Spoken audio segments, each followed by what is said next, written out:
आप तो 1000 साल पहले बता देते थे कब कौन सा दिन पड़ेगा, कब कौन सा दिन नहीं होगा, और इतना झूठ बोला गया। एक घटना और आपको बताता हूं।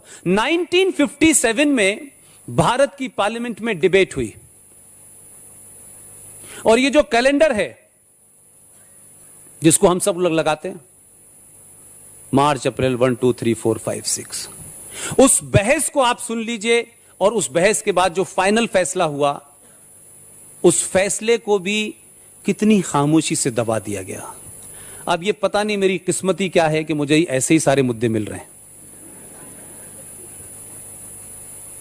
उसमें कहा गया कि जब ये कैलेंडर बनेगा, जो भारत सरकार कैलेंडर जारी करेगी, उसमें जो आपका हिंदू कैलेंडर जिसे आप कह सकते हैं, हिंदू तिथियां कह सकते हैं, उसमें यह कहा गया कि यह मेन गिनती होगी। कैलेंडर की डेट जो है वो मेन ये होगी, और अंग्रेजी कैलेंडर की डेट उस चौकोर खाने में छोटी होगी। यह भारत की पार्लियामेंट ने 1957 में पास किया, और कहा कि भारत के जितने भी सरकारी दफ्तर हैं, सरकार के पब्लिकेशन में यही कैलेंडर छपेगा। सच बताइए, कैलेंडर देखा आपने 50 साल में? यह बात मैंने निकाली है सारे कागजात से, पार्लियामेंट से। महाराष्ट्र के कुछ लोग लड़ रहे थे, फिर उनसे पता किया।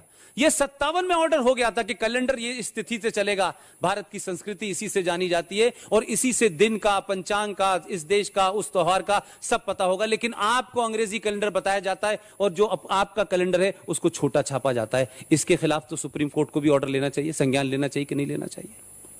भारत में बैठे हुए लोगों को इस बात का संज्ञान लेना चाहिए कि नहीं लेना चाहिए भाई, कि जो बात आपकी इस पार्लियामेंट ने अच्छी बुरी जो भी थी 57 में, जिस कारण से भी था, उसने अगर ये फाइल पास किया था, तो पार्लियामेंट ने पास की हुई चीज के विपरीत उल्टा काम क्यों हो रहा है? लेकिन हमको चिंता नहीं है, वो आपको बताना नहीं चाहते, क्योंकि आप उस अंग्रेजी में फंसे रहे जिन अंग्रेजों ने पावर ट्रांसफर की थी आपको।